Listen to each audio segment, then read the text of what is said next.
Hi, Jenny here again with one more carbon story. But you know, these carbon stories, they are just so important. So this particular carbon story is about what happens to the carbon that is exuded through the plant roots and out into the soil by the plants or the trees. We've been talking about photosynthesis and about the sugar factory that the tree has, or a plant, you know, whatever, it's all the same. And so what happens there is that the tree is taking all these molecules that it has of carbon and hydrogen and oxygen, and it's making carbohydrates, which are basically sugar. It's using some of those to grow itself, and the others are going down through its roots and out into the soil. Why? That's because the tree wants to pay for services. The tree can't actually just do its work on its own. It needs help. It needs help from microbes. And if you have lots of microbes in the soil, which a good healthy soil has, and this is why we need to feed our soils and look after them, those microbes will come and set up camp all around the roots of the tree, because they really want to receive this sugar from the tree. This is their food. This is what they live on. And those microbes, what they will do is collect from the soil around the plant the good things that the tree needs. So let's say the tree or the plant needs various minerals. It needs molecules of this and this and that. It needs some iron. It needs some magnesium. It needs some nitrogen, some potassium, some you name it, everything. And there's microbes to do each different work. So those microbes deliver that food up to the tree. You can think of them like farmers in some way. So this is like a farmer's market, right?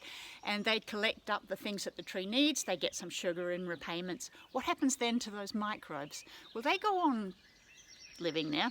I'm not sure how long they live, but they do reproduce quite quickly, so I'm assuming they don't live so terribly long. So they do their work, they get their sugar, they reproduce, and they die. And dead microbes are also really valuable because they become a form of carbon in the soil as well. And some other little creature will eat those dead microbes, like maybe a worm or some other kind of insect in the soil.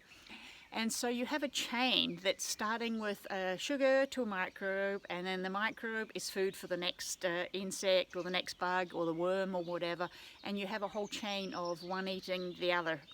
And in each case, that carbon is stored in each of those tiny, tiny little creatures. And it doesn't sound like much, but there are so many zillions of them that it actually is a really big amount.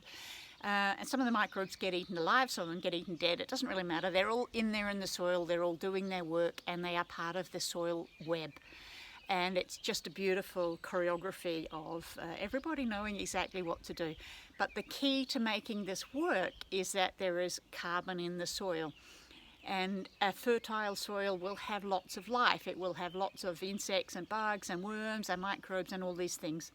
And a fertile soil is made fertile by two things. One is that there's carbon coming into it from above, like this is the leaves of the trees or the good stuff that is going back to the soil and fed into the soil. And the other is that there are living plants and trees in the soil that are doing this work and pumping down carbon, sugar, into the soil. So if you have a bare soil with nothing growing on it, like some of these fields around here and in most parts of the world, there are no plants and trees doing that work, so they are not pumping down anything into the soil, right? And that means that there's no fresh food coming for the microbes, and it makes it that much harder for the microbes to hang in. At the same time as that, you probably, if you don't have plants growing and trees growing, you probably don't either have the leaves coming down from the trees and feeding back into the soil. So the microbes are just getting really hungry and bored, and they will either die or leave. So your soil will stop working. Your soil is only working as long as you have microbes doing their job. They are so super important. So our job is to create environments when we're in a man-made environment. Nature will look after this itself, but if we're involved, we need to add something to the process. We need to make sure that we have something growing everywhere, grass, plants, trees, whatever, not just bare soil. And that there is lots of good stuff coming back down and feeding into the soil. And so we're giving our microbes the chance for a really good lunch every day and a good healthy diet with a nice mixture of different things to eat. So those microbes can do the work feeding the other creatures. I'm going to talk later about something called mineralization, and this is how the nutrients are attached so they stay in the soil because they get into the bodies of the microbes and they get stuck there so they don't wash away. That's also really important to understanding this process. But building soil carbon is really closely related to building up our microbe farmers. So we have to be thinking all the time, what can we do to make our microbes healthier and happier in the soil? We have to feed them. That's it.